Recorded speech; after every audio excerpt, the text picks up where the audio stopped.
of it. No one in our building's here. I can tell you that. It's very empty There's downstairs. like 7 people working at the show. So I don't know. Eventually Carrington will roll back in. Carrington and Rob to replace them. Oh, yeah, they'll be here for sure. Gonna be, I think, a quiet. But you're right. The whole weekend vibe is bad.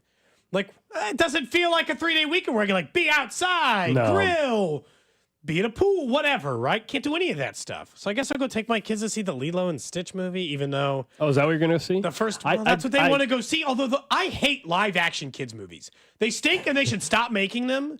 They're never as good as the original animated one. I don't want to watch Mufasa. Simba stunk. I don't want to see any of them. Stop doing it. The cartoon was better. It feels weird, and I don't like it.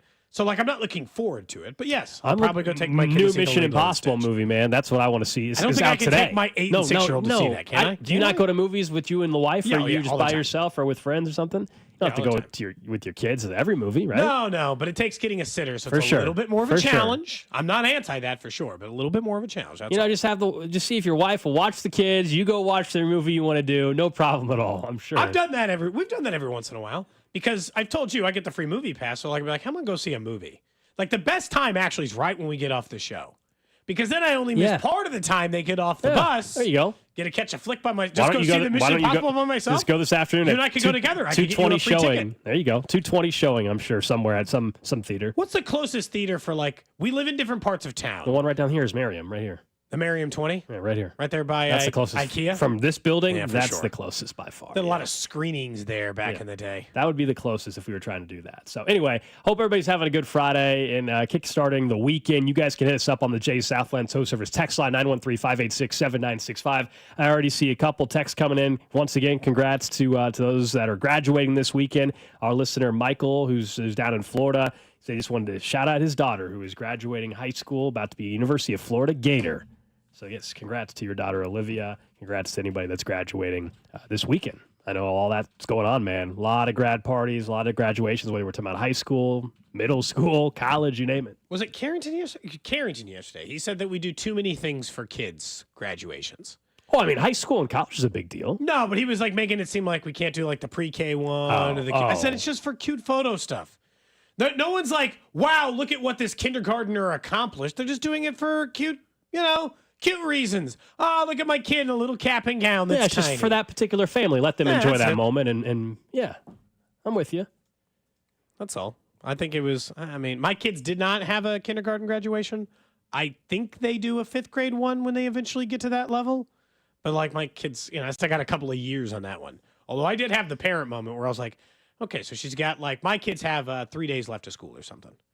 So when they wrap up school next week, she'll be done with 3rd grade. I was like, oh man, then she's in 4th. I'm like, 4th is dangerously close to 5th, which is not an elementary school anymore. And I know I was fast forwarding a little. I was like, I don't know how I like the way that sounds. I'm not ready to have a middle schooler, Gold. That makes me... Make you feel old? Huh? Yes. Just a little bit? And I'm not even that sensitive about my, age is never, I've never, gotten that hung up on it. And you're like, I don't know. It's more about, how old they are. You're like, middle school? Oh, no. And we all agree that that's the worst time of everyone's life. There's a lot of changes going on. A lot of changes going on. Man. Big emotions, big body changes. Everything's just awkward and uncomfortable. Terrible time. All right, let's start talking about the Royals, though, here, as they have a huge series in Minnesota. They were off yesterday. It begins this evening in Minneapolis against the Twins. I think it's big for obvious reasons. One, anytime right now where you're dealing with a stretch without Reagans and Lugo, every game is going to feel big because you're trying to avoid any bit of slide while you're buying some time till those guys get back. And then I still think the bigger, really month-long conversation will still be how long can you stay afloat, be 5-6 games above 500 until you might have reinforcements for the offense in AAA, or, of course, a month plus from now, talking external candidates. But you know how tight the division is. We went through it earlier this week. The games that the Royals have left against divisional opponents, we know where the Twins are at. 4 teams would be in the postseason, I believe, out of the Central if it began today. So when you have a chance to double up, basically, in a head-to-head fashion against Minnesota, you get a series win versus the alternative, it can really sway things quite a bit for this early on in the season. Yeah, it's a huge weekend. And I think largely because of what you, not just the opponent you're playing, but the idea that because the Tigers and Guardians are playing each other. If you win this series, you catch up on 2 teams. Not just one, you catch up on 2. Vice versa, you lose this series against Minnesota and you've lost ground on 2 different teams. And you don't want to run into a weekend where, like we've said, you're already kind of feel like you're in the treading water camp because of the way the season started, Gold, and that goes back to where they were, because they started so slow this year. They made up all that ground with the winning, but now they're still stuck where, like, it doesn't really feel like you can afford just laying a bunch of eggs in a row or falling too far behind in the division too many row. Look, barring a sweep or a sweep on the other side of you, I don't think you're going to lose all the ground in the world. It's important not to get swept by the Twins in Minnesota, but it does feel like a big weekend where you can be like, okay, we're back. I mean, look at the hypothetical. Guardians take 2 or 3 out of the Tigers, and then you go ahead and take 2 out of 3 against the Twins. Okay, right now, all 3 teams are 5 games back of the Tigers. Guardians, Twins, and Royals are all 5 games back of the Tigers. All right, great.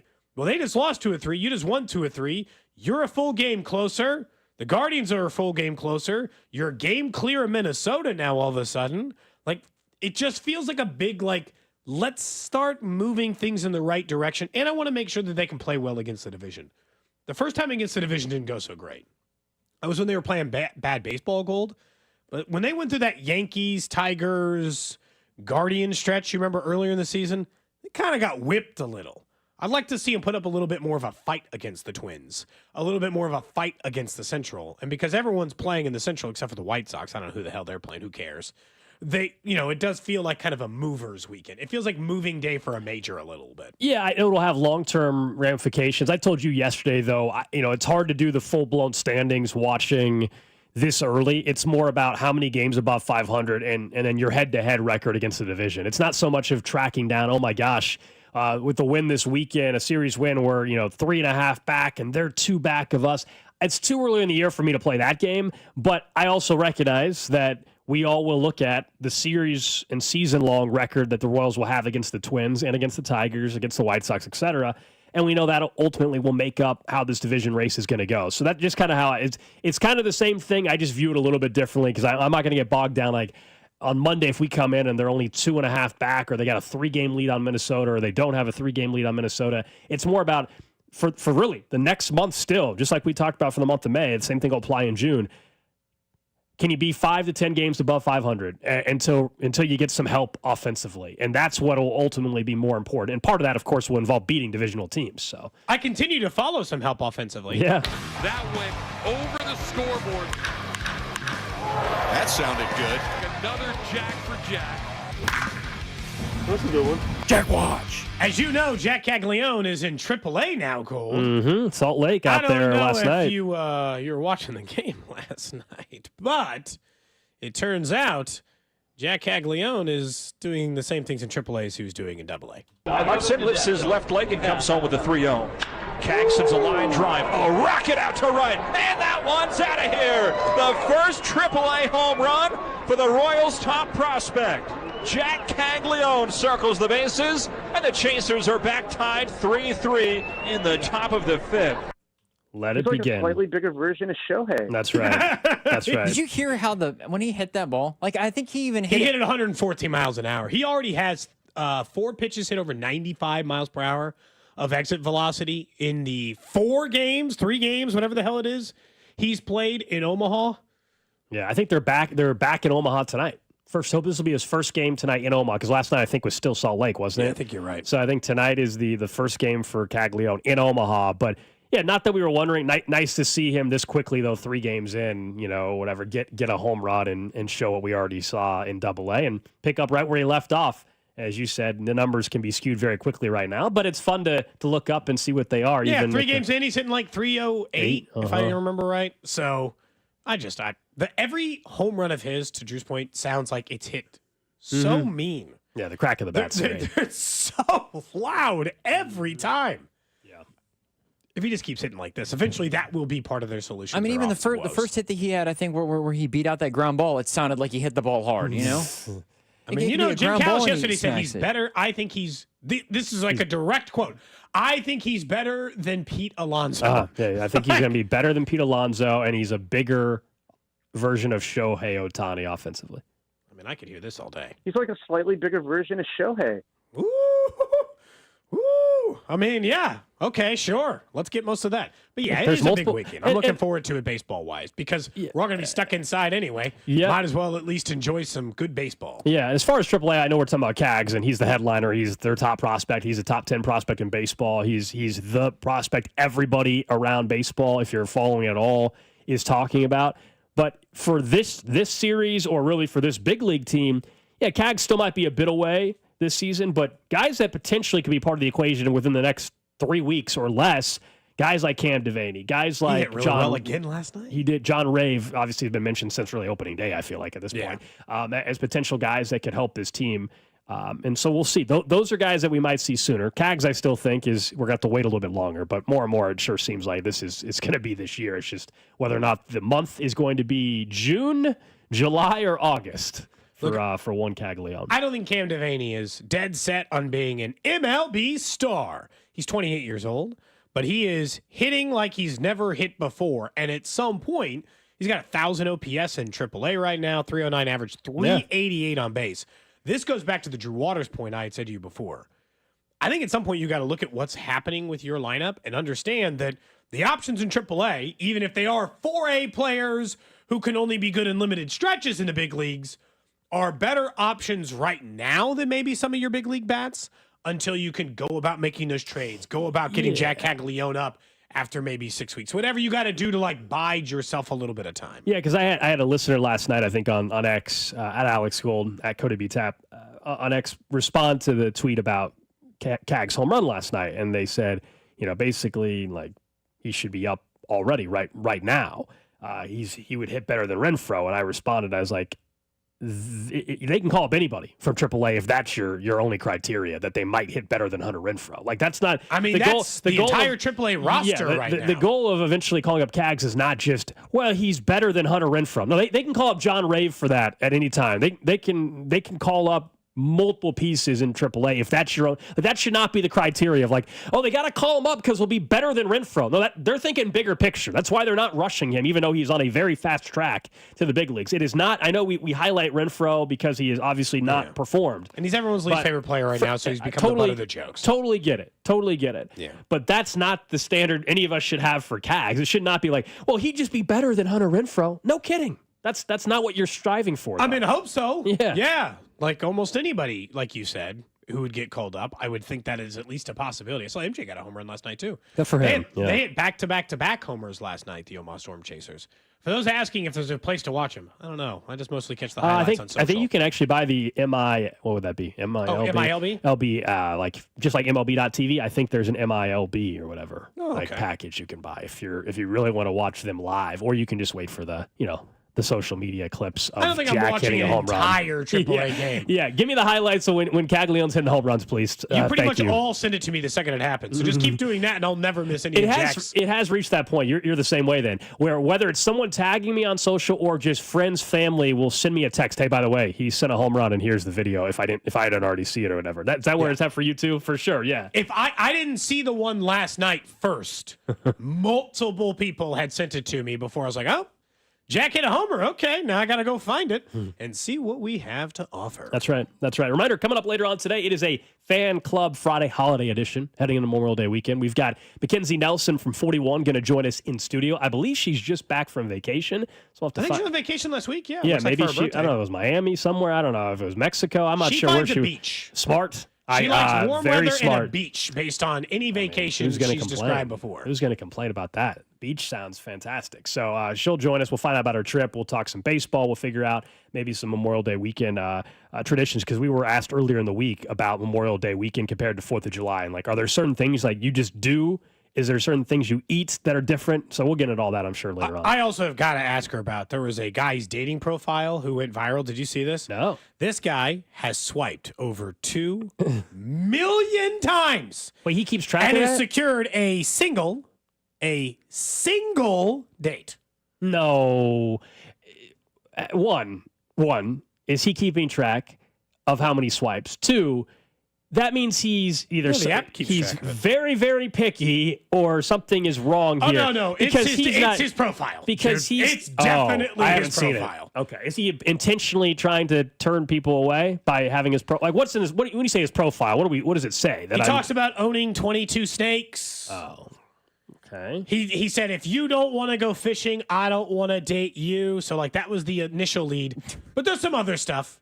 There's some other... In his dating profile, he's wearing a shirt that says, sit ya, ass on my face, I think. And then it's got a silhouette of that act. Hang on. So, like, he's got some problems, Gold. He's got some problems. Wait, so okay, so you said he swiped 2 million times or whatever it is, and he hasn't secured a date. So One date. He got one date. This is based on, though, I would assume there's conversation before setting up the date, not just based on the picture or the profile, because maybe he's driven away a lot of people based on the conversations. Well, he's gotten some conversations with people, but obviously that's not going great either, as you can imagine. The chats, if he's getting to the chats, and I don't think he's getting to many chats, Drew. When he's And if he getting is, to it the doesn't seem like chats, it's going quickly. it's not going great. So, yeah, I definitely want to ask her about that as well. I mean, it's important. Yeah. I was not aware of this whole story, so I'll send you the link for it. It's really good. It's really good. I don't know what's on your dating profile, Gold, but I imagine it's not it's all better that. than this guy. It's not all that. All right, let's talk some NFL for a little bit, though, because we know just last Friday, a week ago, Brock Purdy got a brand new contract. Yeah. He gets a 5-year deal. It puts him as like the 8th or 9th on an annual basis, highest paid quarterback in the league. And so James Palmer was on with Kay Adams, and she was talking to him about Patrick Mahomes and could a restructure be on the horizon? I think Patrick is, like I mentioned, the comparison to Brady, the amount of money they make off the field, they put into account in what they do in terms of hamstringing a team on the field in terms of salary cap. I would say we know this contract is so unique compared to every other deal in the NFL with the length of it, with the terms. I'll say this, Kay, like the relationship between Patrick and the front office and the constant communication of like, are you happy? Are you good where you're at? Is very, very good. And he will always be compensated accordingly. But I do know that he thinks of things a little bit differently. I think he'll be completely fine with what's to come. For what's to come. He is going to be the highest paid quarterback in the NFL at some point. He pretty much already is. This is the funniest thing about his contract. Based on money he's being paid this year, based on money he was paid last year, Gold, they always find a way to get him paid. They just try, if they can, negotiate the contract in a way that massages it towards the cap. And he's understanding of that. Like that, he's always spoken about, hey, while recognizing, continuing to move the quarterback market forward and not causing basically problems for anybody else in terms of how he negotiates. But at the same time, he's all about legacy, and he wants to make sure his contract is structured so that they can continue to build a championship team around him. He's very cognizant of that. And I'm not saying other quarterbacks aren't, but that's why they did the 10-year deal with the rolling guarantee mechanisms, that are built into that. And so whatever a new contract or extension looks like, it will have, I'm sure, very similar flexibility involved to where, don't worry, he's not going to be the 20th highest paid quarterback in football or 15th. He'll be one of the top 2 or 3 initially, and then it'll fall off over time. Because right now he's obviously outside the top 10 on a per. Yeah, it's weird as you said, like on a per year basis. But there's on money he's paid this year, he's like the highest paid quarterback. Right. So the per year he looks a little bit lower, but you and I both know, Gold, that that's not exactly the way that it works typically in his contract. At what point does an NFL team with a guy like Patrick Mahomes consider essentially the Shohei deal? They can't do deferrals, but they can do dead money years. Where, Gold, I wouldn't care if I was paying Patrick Mahomes $5 million 20 years from now on a deferred deal. That amount of money against my cap would essentially mean nothing based on where the cap will be 15 years from now. At what point will an NFL team at quarterback decide, hey, I'm going to get you all your money, every cent you're owed, every penny you're owed, but let's take a haircut now and let's swing for the damn fences, my guy. Let's put as many people around you as we can. Is there a point in the NFL that somebody's going to try that? It only just now started happening in baseball regularly, where teams like the Dodgers realize the financial benefit of paying this person 5 years from now, 10 years from now, slowly over a 20-year time period. Well, the because NFL the value of the doesn't. organization and everything else. Yeah, I mean, the NFL doesn't allow deferrals. They allow dead years. You can do dead. That's their equivalent to that. You can do the dead years, but it's not. You can't do deferrals in the same way baseball is totally. I honestly think that both sports should get rid of those altogether. I should not be allowed to add dummy years on the contract. You should have to risk the contract that you're taking. I think it ruins part of the strategy. It ruins it. Like, I'm a GM who can make a mistake and then can afford that mistake over time. And so, like, there's part of me that really does wonder whether or not that's kind of a misidentification from a lot of these leagues. Major League Baseball in particular has got to find a way to cap it. But sometimes these dead years, as you know, they've gotten down into like 4 dead years camp. They have, but none. I would have to look. How long till we get 20 dead years down the road? Yeah, I'd have to look on what that would mean for the star players. What I mean by that is, like, in baseball, the only people that are truly getting deferred usually are like Ohtani and these big contracts. In the NFL, what's